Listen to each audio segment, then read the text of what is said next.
Au début régnaient les ténèbres. Et soudain, le Big Bang a donné naissance à des éléments dont l'expansion est infinie. Le temps, l'espace et la matière.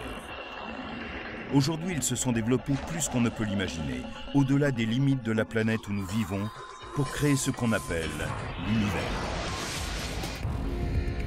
Mars, qui porte le nom du dieu de la guerre, a longtemps étendu son emprise sur les cœurs et les rêves des habitants de la Terre. Dans l'avenir, les véhicules robotisés seront remplacés par des missions habitées. Mais les premiers explorateurs ne feront qu'ouvrir la voie à une implantation permanente, une métropolis martienne. Les spécialistes et les ingénieurs ont déjà conçu les équipements indispensables pour survivre dans cette future colonie spatiale. C'est la seule façon de se déplacer sur une autre planète.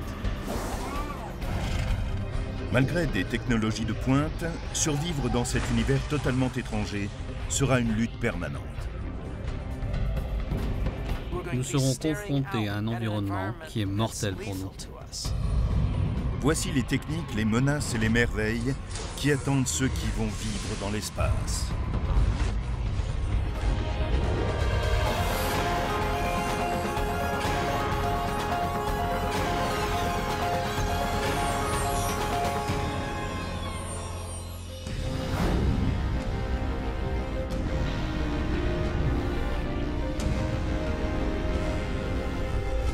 Nous sommes à l'aube du XXIIIe siècle.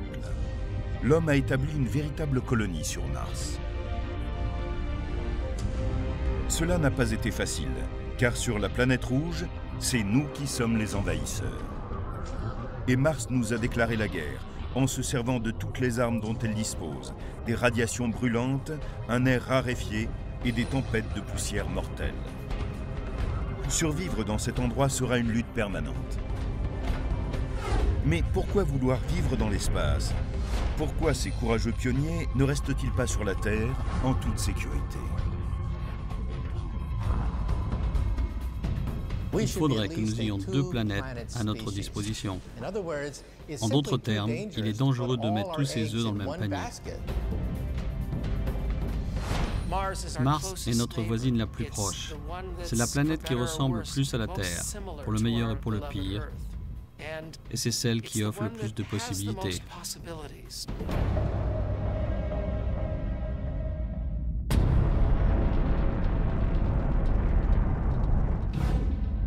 Ces journées de 25 heures, le cycle de ces saisons semblable aux nôtres, ce n'est pas cela qui fait de la quatrième planète à partir du Soleil la destination que l'humanité a choisie pour établir sa seconde résidence. Mars dispose d'une ressource particulière qui en fait un endroit privilégié pour implanter une colonie. L'une des premières missions de nos astronautes sera de trouver de l'énergie. En fait, ils en trouveront une source sous leurs pieds, dans le permafrost. Dans le sol même de Mars, il y a de l'eau gelée. On peut la purifier afin de la boire. On peut aussi séparer l'oxygène et l'hydrogène pour produire du carburant destiné aux fusées et constituer des réserves qui fourniront de l'énergie à nos colonies martiennes.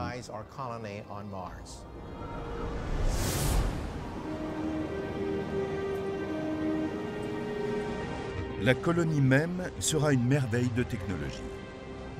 Plusieurs scénarios ont été envisagés pour la construction d'une installation permanente, y compris de loger les colons sous le sol de Mars. Mais c'est le modèle le plus proche de ce que nous connaissons qui a été choisi. Le dôme est une structure idéale dans un environnement extrême, que ce soit dans le désert ou ici sur Mars.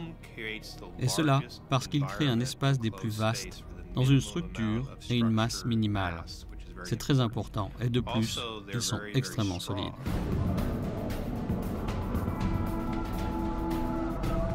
La base martienne est constituée d'une série de petits dômes reliés par des rayons à une unité centrale dominante, comme dans une roue.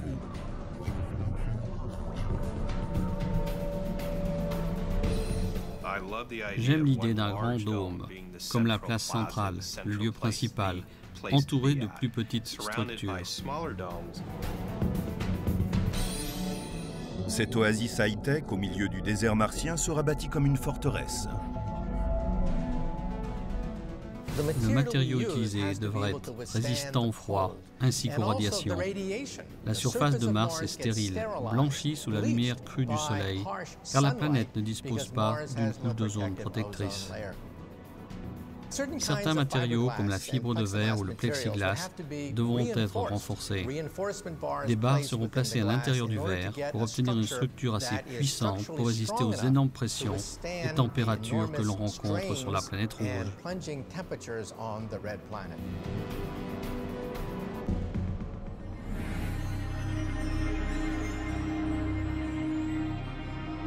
La température et la pression à l'intérieur du dôme devront être précisément régulées. Si la chaleur augmente, la pression de l'air à l'intérieur de l'habitat risque de le faire exploser comme un ballon d'air chaud trop gonflé. Mais sinon, le dôme sera en mesure de protéger le groupe de pionniers venus de la Terre.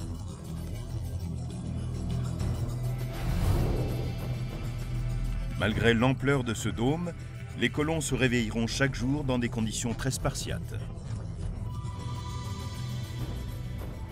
La vie sur Mars sera stressante. Les espaces de vie seront étroits et très austères. Alors imaginez que vous deviez y vivre durant des années. C'est complètement fermé et très différent de la Terre. On perd le contact avec l'herbe, les arbres et le ciel. Mais c'est une expérience unique. C'est la chance de vivre sous un ciel rouge sang.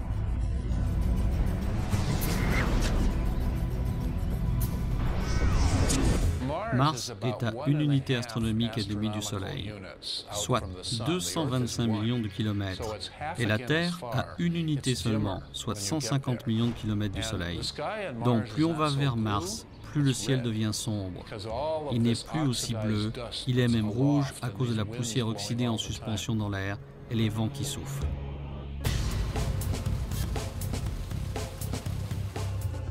Pour que ce monde ressemble davantage au nôtre, les explorateurs emporteront avec eux des écosystèmes artificiels.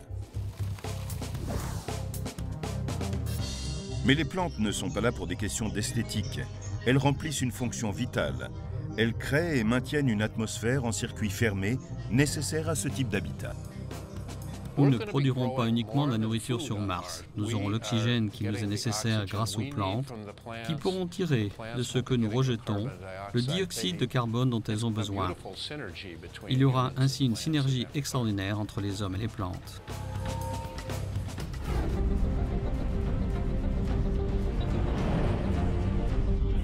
Sur Mars, cette relation symbiotique se retrouvera dans chaque domaine de la vie. Comme dans un aquarium, tout élément sera recyclé. Rien ne sera perdu. On peut comparer cela à un aquarium avec des poissons et des algues. En les plaçant en circuit fermé, on obtient un cycle d'alimentation qui convertit les déchets en ressources renouvelables. C'est ainsi qu'on peut produire du dioxyde de carbone, de l'oxygène et de la nourriture. Les poissons mangent les algues, ils rejettent des déchets solides qui se dégradent avec les bactéries de l'eau et deviennent des nutriments que les algues absorbent de nouveau. Contrairement à ce qui se passe dans un aquarium, nous ne pourrons pas importer de l'eau ou de l'air frais.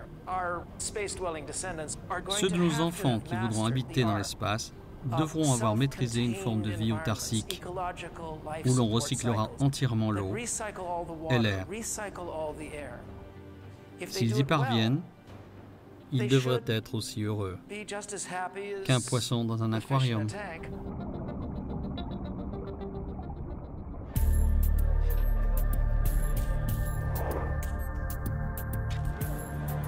Mais pour l'instant, on ne sait pas encore vraiment si les humains pourront être heureux dans un système en circuit fermé, isolé du monde extérieur.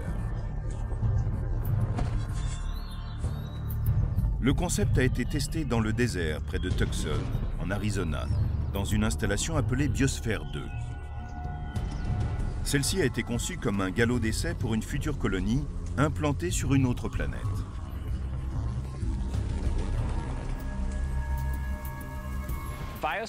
Biosphère 2 est une vaste installation dont l'environnement en circuit fermé peut être entièrement contrôlé et qui est complètement isolé de l'extérieur. L'intérieur peut être entièrement manipulé, si bien qu'on peut y trouver différents climats et écosystèmes dont les variations sont commandées depuis l'installation même.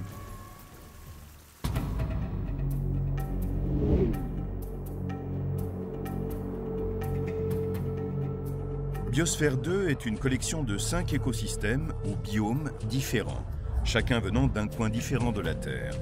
On y trouve le désert, les zones humides ou herbeuses comme la savane, les forêts tropicales et même un océan miniature.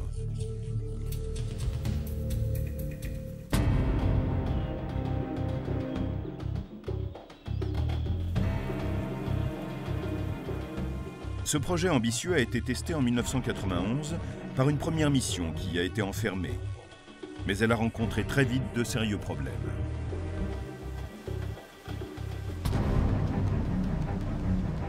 L'équipe a commencé à montrer un affaiblissement dangereux de capacités intellectuelles et il s'est même formé des groupes rivaux. La mission en était compromise jusqu'à ce qu'on découvre que c'est le manque d'oxygène qui était à l'origine de ce comportement agressif. Et cela était dû à un détail en apparence insignifiant. Le ciment de la construction n'avait pas été formulé correctement.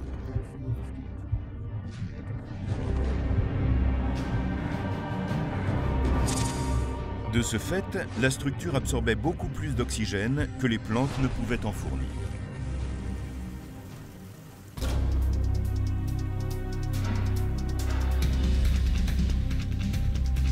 Cette pénurie d'air respirable avait atteint le niveau de ce que l'on rencontre à 5500 mètres d'altitude. Et les effets étaient similaires à ceux que l'on observe chez les grimpeurs de l'extrême. Il fallut injecter de l'air frais dans Biosphère 2. Mais cela serait impossible pour une colonie martienne. Ici, une petite erreur comme la mauvaise formulation du ciment pourrait se révéler fatale. Malgré ces menaces, l'environnement clos du dôme sera l'endroit le plus sûr sur Mars. Mais parfois, les colons devront quitter cette zone sécurisée pour s'aventurer à l'extérieur.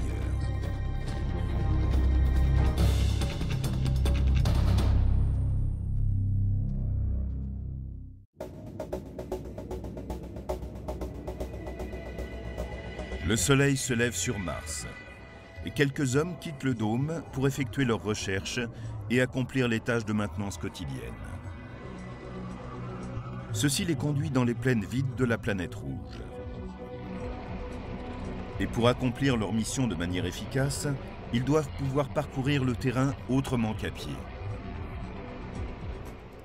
Nous ne savons pas grand-chose sur Mars. En nous posant à un point précis, nous apprendrons beaucoup sur cet endroit, mais peut-être pas grand-chose sur la planète. Nous avons donc absolument besoin d'être mobiles.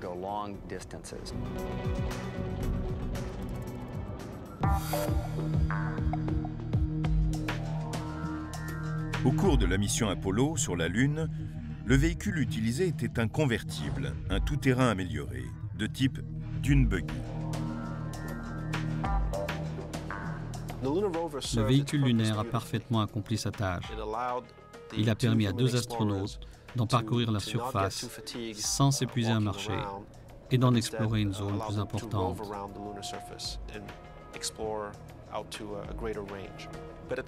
En même temps, il est clair que cette solution était valable pour une mission de courte durée sur une surface limitée.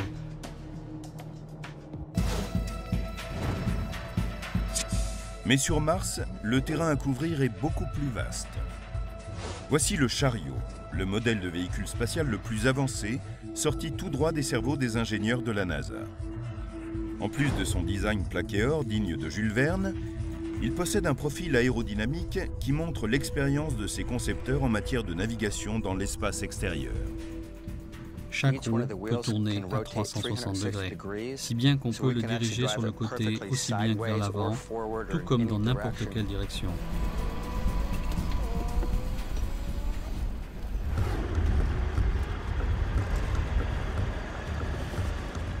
Cette maniabilité lui permet d'affronter tous les reliefs. Et ce n'est pas tout. Les combinaisons spatiales ne se plient pas très bien au niveau de la taille.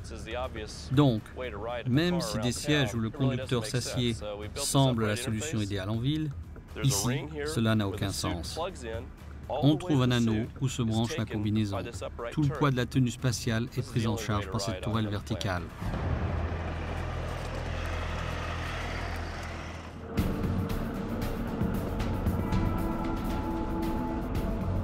Mars est vaste. Pour accomplir leurs recherches dans les endroits les plus reculés, nos astronautes devront pouvoir se déplacer sans difficulté. Ils préféreront travailler en combinaison de saut plutôt que de porter pendant des heures une tenue spatiale oppressante.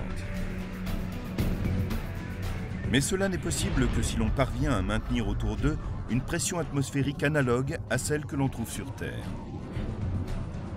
C'est ici qu'entre en scène notre petit véhicule pressurisé. C'est un croisement entre la combinaison spatiale et la voiture de sport. C'est un véhicule sportif et très maniable.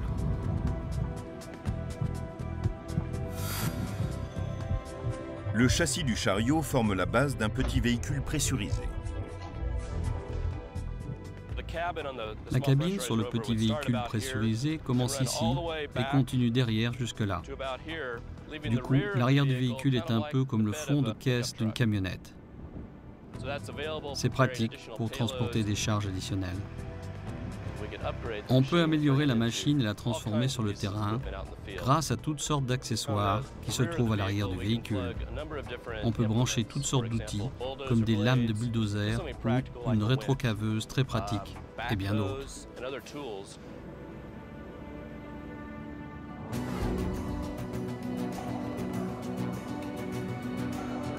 Ce petit véhicule pressurisé, ou SPR, est à peine plus grand que le véhicule Apollo. Et il a une vitesse maximale d'environ 10 km/h. Le SPR peut être déployé pour des missions de 3 jours à 2 semaines et couvrir des distances de plus de 800 km.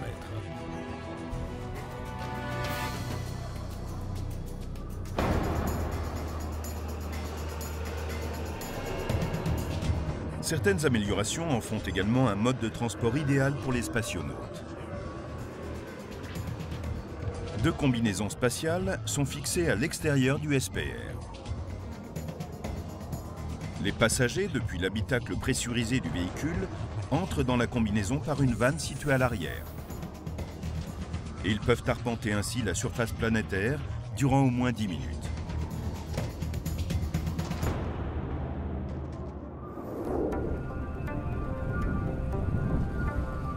Un scientifique, Pascal Lee, en collaboration avec le centre de recherche EMS de la NASA, explore la voie d'un autre véhicule, précurseur de celui conçu pour Mars.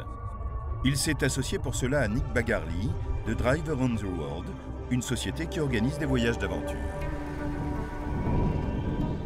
Les véhicules comme celui-ci sont fantastiques, car on peut les utiliser comme des doubles, capables de se déplacer ou de parcourir à votre place une autre planète. Voici un véhicule prêt pour une expédition au Groenland et plus tard au pôle Sud. Vous voyez qu'il y a de la place pour contenir l'équipement et les provisions indispensables pour explorer la Lune et Mars. Cela donne aux ingénieurs de la NASA une idée de la façon dont il faut concevoir un véhicule pressurisé.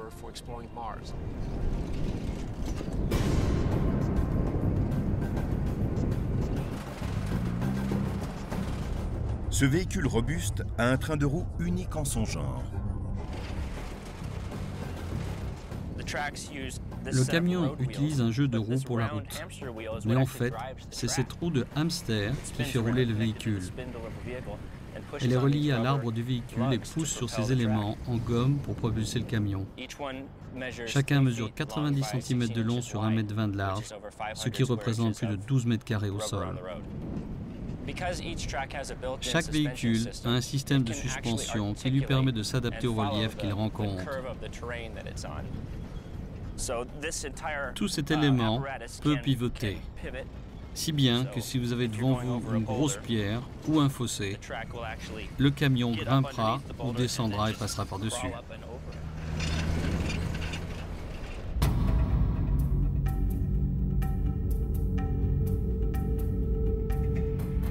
Mars est une planète qui s'effrite en permanence. La poussière et les saletés rentrent partout. C'est particulièrement vrai pour un véhicule sur roues qui possède des parties articulées dont les mécanismes peuvent facilement rouiller. Le danger est qu'un camion tombe en panne.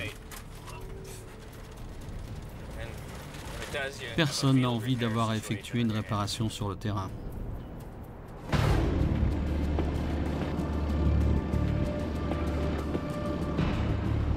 Il est déjà risqué de réparer sa voiture quand on est sur la route. Mais dans l'espace, on n'a aucune marge d'erreur. Et si on se retrouve en panne ou face à un quelconque ennui, les secours sont très éloignés s'ils peuvent envisager de parvenir jusqu'à vous.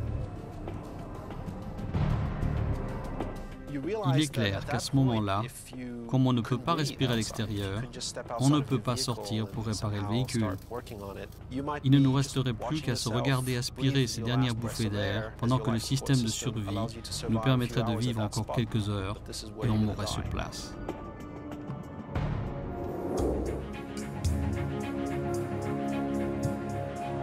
Heureusement, la NASA a prévu un plan de secours.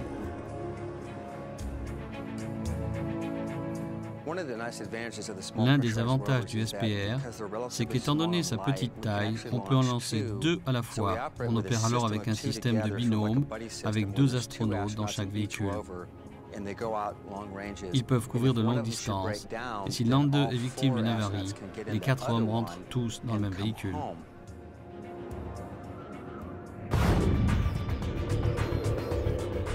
Mais quel est le coût de ces véhicules destinés à la planète rouge?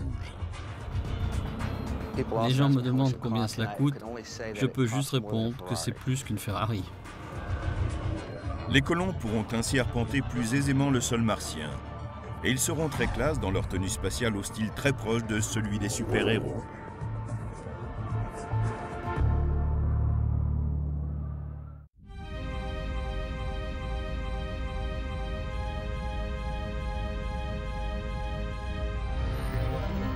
Un des champs de recherche sera l'exploration du plus grand volcan du système solaire, l'Olympus Mons.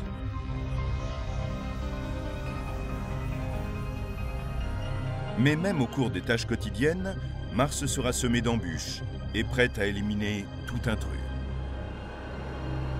Les terriens devront porter en permanence des couches protectrices. Quand ils ne seront pas en sécurité à l'intérieur du dôme, ils devront être dans un véhicule pressurisé ou revêtus de combinaisons spatiales contraignantes.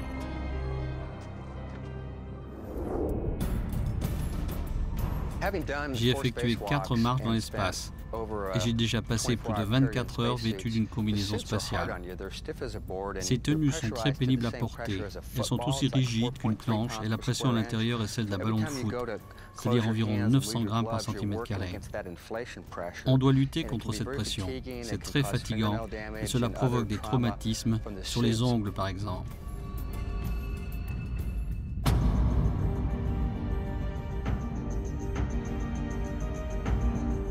Une tenue spatiale protège l'organisme humain des nombreux dangers de l'espace extérieur.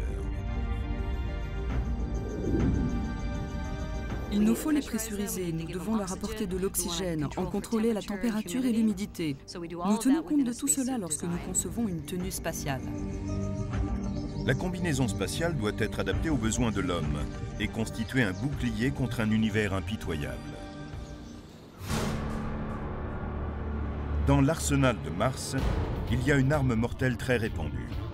C'est une sorte de douche de micrométéores. Ils sont minuscules, mais l'un d'eux peut aisément percer une combinaison et conduire l'astronaute à une mort horrible. Pour assurer la sécurité de l'astronaute, on crée une isolation en empilant les couches de néoprène et de Kevlar. C'est indispensable pour le protéger des mauvaises rencontres.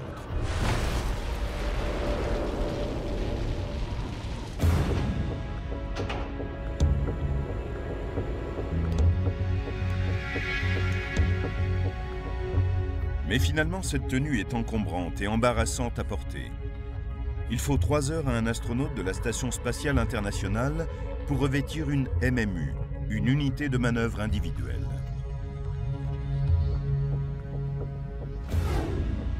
Dans ces 3 heures, il faut compter 30 minutes au cours desquelles l'astronaute respire à l'avance de l'oxygène pur.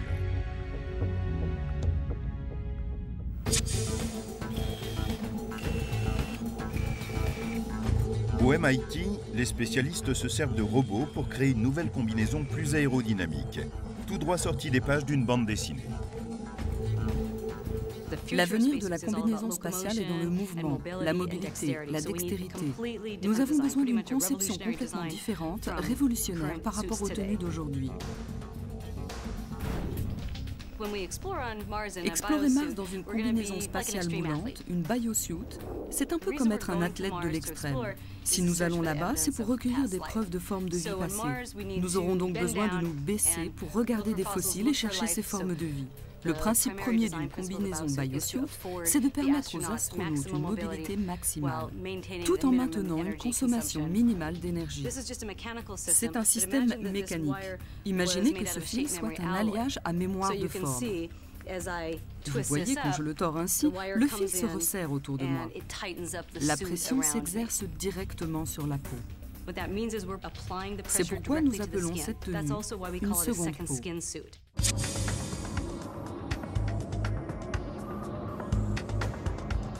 Ici, le système de maintien des fonctions vitales est modulable, ce qui le rend beaucoup plus confortable qu'une combinaison courante, difficile à adapter. Une armure rigide sur le torse est reliée à un appareil dorsal qui contient le système de survie. La visière casque sera peinte en doré, comme les combinaisons récentes, pour protéger de la lumière aveuglante du soleil. Le casque disposera aussi d'un HUD, affichage tête haute, qui transmettra les informations vitales à l'explorateur. Les astronautes pourront regarder à travers le casque et voir ce qui s'affiche. Ils auront ainsi leurs données physiologiques comme le rythme cardiaque, la pression artérielle, mais aussi des informations nécessaires à la navigation sous forme de carte 3D.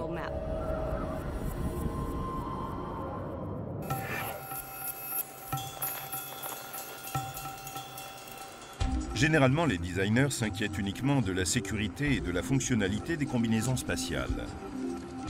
Mais les inventeurs du biosuit voulaient que leur création ait aussi des qualités esthétiques. Nous espérons que le biosuit sera vraiment superbe. Nous n'avions pas l'intention qu'il ressemble au costume de Spider-Man. Le biosuit, issu d'une technologie futuriste, fera peut-être un jour son apparition dans une colonie martienne. Mais quelle que soit la tenue que vous portez, un petit tour sur Mars ne sera jamais une promenade de tranquillité. Les explorateurs de Mars seront peut-être habillés comme des super-héros, mais ils n'en auront pas les super-pouvoirs. Il leur faudra parfois être reliés à un alter ego, le robonaute. Le robonaute est un robot qui assiste l'astronaute. Le bas du corps de celui-ci est un véhicule tout-terrain. C'est notre interprétation d'un mythe de l'Antiquité grecque, le centaure, un cheval avec un buste d'homme. Le projet Robonaute de la NASA fait fusionner l'intelligence humaine et la force mécanique à travers un système de téléprésence. On peut voir cela comme une activité avancée de marionnettiste. On met un équipement qui relève de la réalité virtuelle. Et l'on peut ensuite contrôler directement le robot. Les mouvements de l'homme sont reproduits par le robot et le casque LCD à cristaux liquides comprend deux écrans directement reliés à deux caméras qui se trouvent dans la tête du robot. On peut ainsi accomplir une foule d'actions de façon très naturelle.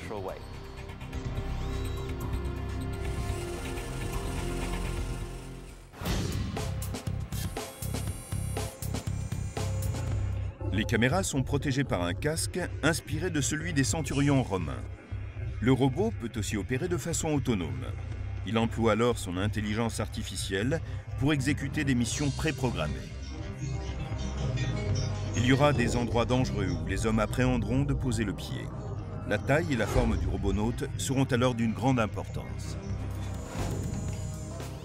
Le robonaute est conçu pour aider les hommes à accomplir des tâches qui leur sont propres.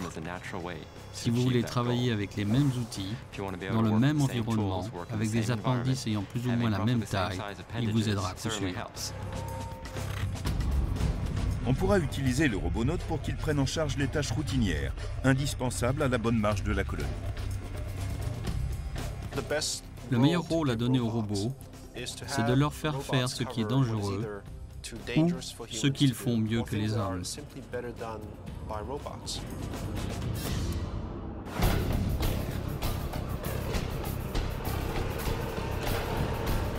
Mais le robonaute n'est pas seulement un technicien. Ses talents sont essentiels pour assurer le succès de la mission. Nous pensons que les robots peuvent avoir un rôle très important dans la reconnaissance des dangers, mais aussi dans l'exploration en profondeur de sites d'intérêt scientifique. Ce sont des outils très pratiques pour des missions de reconnaissance. Comme un rover, le robonaute fonctionne avec une batterie à ion de lithium, alimentée par le soleil. S'il est simple d'alimenter la machine, approvisionner les colons est une autre affaire. La menace d'un manque de nourriture planera toujours sur les colons martiens. Et s'ils ne parviennent pas à maintenir un équilibre précaire, la fin se rapproche.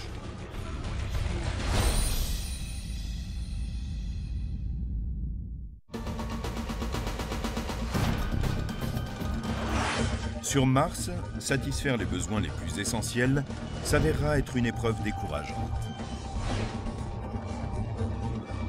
Prenons ce qui est le besoin le plus basique de tous, se nourrir. Cela coûte près de 100 000 € pour transporter une livre de quoi que ce soit de la Terre jusqu'à Mars. Qu'il s'agisse de nourriture, ou d'eau, ou d'air. Étant donné le coût prohibitif du transport de nourriture, chaque pionnier devra aussi être un peu fermier.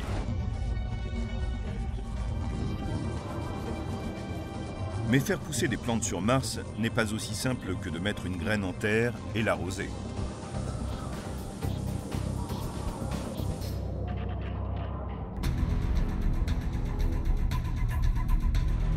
Le sol martien constitué de régolithes n'a aucune consistance réelle. Et une minuscule trace de matériaux toxiques peut provoquer la perte immédiate des récoltes et la mort de la colonie. On ne peut compter sur le sol de Mars pour nourrir les plantes venues de la Terre. Sur Terre, les plantes poussent de façon différente. Nous les plantons dehors à l'air libre ou dans des serres. Voici à quoi ressemblent les serres sur Terre.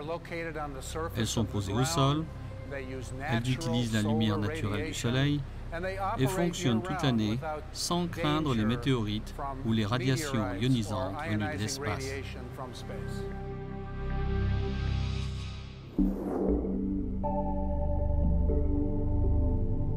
Sur Mars, la serre est un espace de croissance contrôlé, un environnement qui fournit les 5 facteurs essentiels dont les plantes ont besoin pour croître.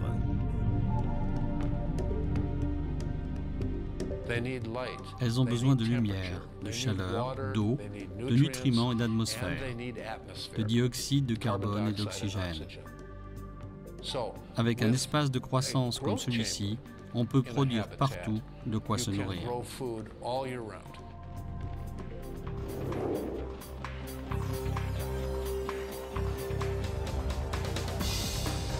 La plupart de ces cultures sont hydroponiques, un terme qui signifie littéralement « culture d'eau ». Les plantes qui ont poussé de façon hydroponique ou hors sol ont grandi grâce à une solution nutritive en suspension dans l'eau.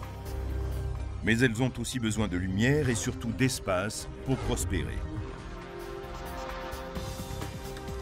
Dans les limites étroites d'une ferme de l'espace, les chercheurs ont rempli cette exigence en utilisant des LED diodes froides, émettant de la lumière, et en leur donnant les couleurs du spectre qui stimulent la croissance des plantes. Si la lumière solaire de Mars convient aux plantes, dont la seule fonction est de produire de l'oxygène, ce type de chambre de croissance fournira de la nourriture pour la colonie.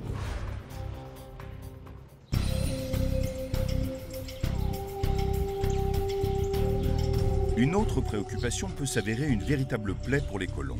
Sur Terre, les insectes pollinisent les plantes. Cela signifie-t-il que nous devrons emporter avec nous des insectes? Il est difficile pour les abeilles de naviguer dans des conditions qui ne sont pas celles de la Terre. Elles utilisent la lumière ultraviolette du Soleil pour se diriger et une quantité d'autres signaux qu'elles ne retrouveront pas dans une colonie martienne. Une invention très simple fait des miracles. Nous avons ces baguettes vibrantes qui fonctionnent comme des abeilles artificielles. Elles déplacent l'air comme un éventail et le pollen est dispersé alentour d'une fleur à l'autre. Mais les astronautes ou les colons d'une autre planète prendront certainement plaisir à s'occuper des plantes.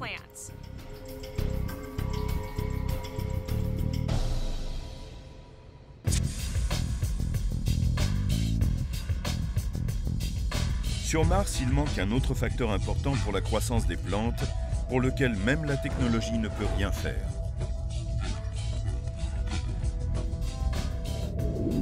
La gravité sur Mars est presque moitié moins importante que celle qui règne sur la Terre. Il y a donc moins de pression sur les plantes. Sur Terre, la gravité draine l'eau loin des racines et leur permet d'absorber de l'oxygène.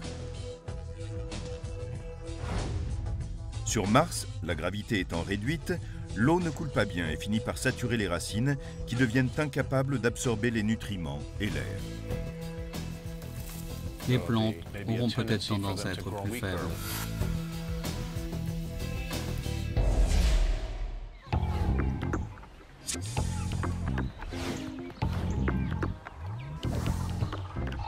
Quelles sortes de plantes feront pousser nos fermiers de l'espace? Des pommes de terre, des laitues, entre autres. Alors, avec tous ces ingrédients, voyons la composition d'un menu type sur Mars. Pour le petit déjeuner, des œufs brouillés et des galettes de pommes de terre. Au déjeuner, un sandwich avec du soja et des champignons et quelques fraises en dessert. C'est un régime strictement végétarien.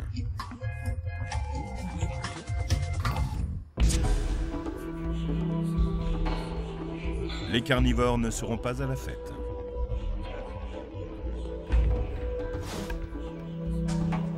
On pourrait sans doute produire de la viande de différents animaux, mais j'ai l'impression que les astronautes seraient tellement attachés aux bêtes qu'ils ne pourraient pas les manger après les avoir élevées. Il est essentiel de préserver la santé et les forces de l'équipage, car les simples tâches quotidiennes demandent un effort surhumain. Alors, quand il s'agit d'exploiter un gisement faramineux qui se trouve juste au-delà de l'horizon martien,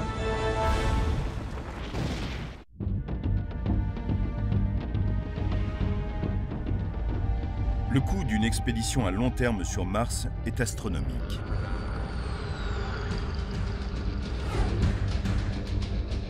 Mais la récompense est peut-être bien au-delà de Mars. Il s'y trouve un gisement intarissable de ressources inexploitées qui flotte littéralement au-delà de la planète rouge. Les météorites qui tombent sur la planète viennent pour l'essentiel de la ceinture d'astéroïdes. Et 85% d'entre eux sont essentiellement constitués de silicone, comme celui que nous avons sur Terre. 5% contiennent également du fer. Nous pourrions l'utiliser pour fabriquer de l'acier, construire des structures, des bâtiments, des villes et même bâtir une civilisation.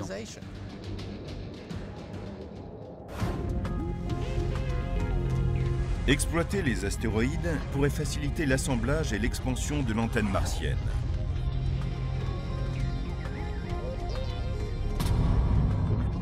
On pourrait construire de nouvelles installations, de nouveaux vaisseaux, ainsi qu'entretenir et réparer les anciens, en utilisant les minerais puisés dans la ceinture d'astéroïdes.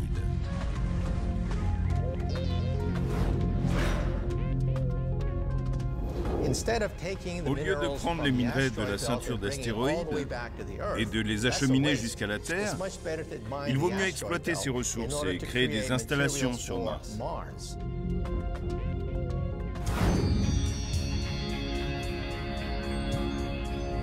Mais une autre raison pourrait nous pousser à pulvériser ces roches spatiales.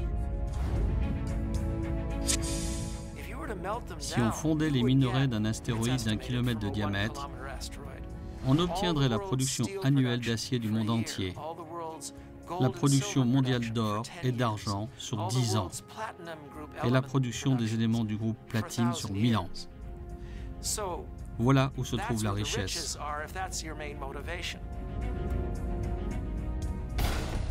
Un astéroïde d'un diamètre d'un peu plus de 600 mètres aurait une masse de près de 2 milliards de tonnes. C'est le poids de 20 000 porte-avions.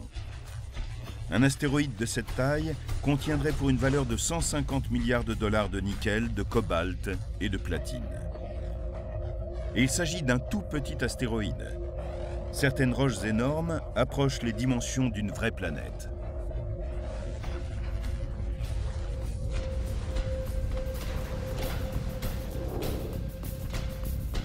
Nous n'avons encore jamais exploité les ressources d'un astéroïde. Pourtant, il y a peut-être un moyen de creuser dans son sol, car on ne pense pas qu'il soit trop dur. C'est le rayon laser.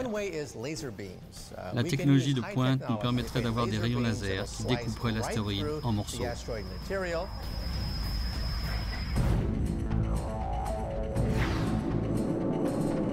Mais évider une roche d'1 mégatonne dans le vide spatial n'est certainement pas une perspective aisée.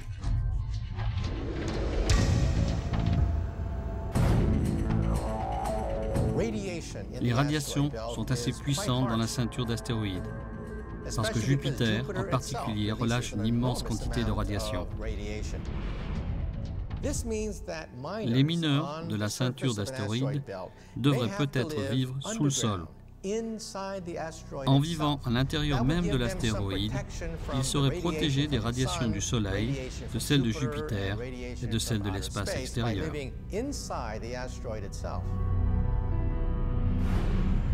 C'est peut-être un travail qu'il vaut mieux laisser aux robots. La ceinture d'astéroïdes étant très éloignée, environ 500 millions de kilomètres, nous devrons peut-être utiliser des robots. Ils sont relativement peu onéreux, ne nécessitent pas de système de maintien des fonctions vitales et n'ont pas besoin d'être rapatriés.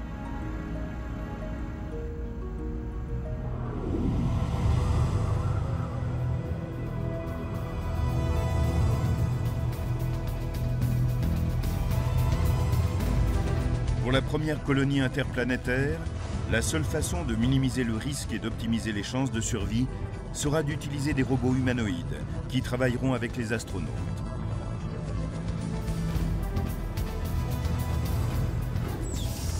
De toute façon, la vie quotidienne sur Mars sera une extraordinaire aventure de l'extrême.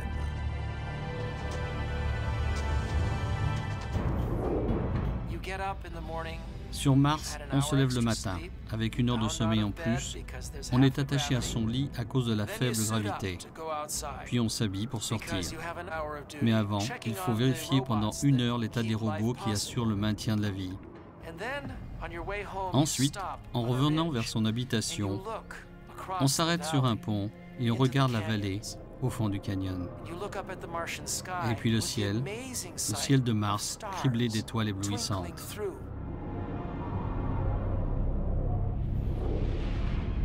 Explorer Mars et sa surface sera une aventure fantastique. Il y a des paysages d'une beauté inimaginable et qui nous sont complètement étrangers. Il y a des milliers et des milliers de kilomètres de terrain à parcourir dans chaque direction. Ce sera un incroyable pays des merveilles pour les scientifiques.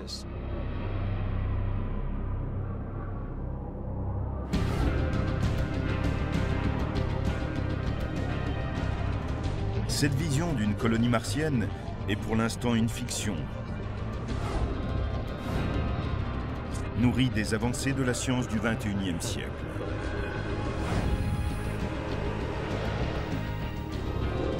Mais il est probable qu'un jour, dans des villes sous dôme, établies sur un sol étranger, nous n'aurons pas pour voisins cosmiques de petits hommes verts, mais plutôt certains de nos semblables venus de la Terre.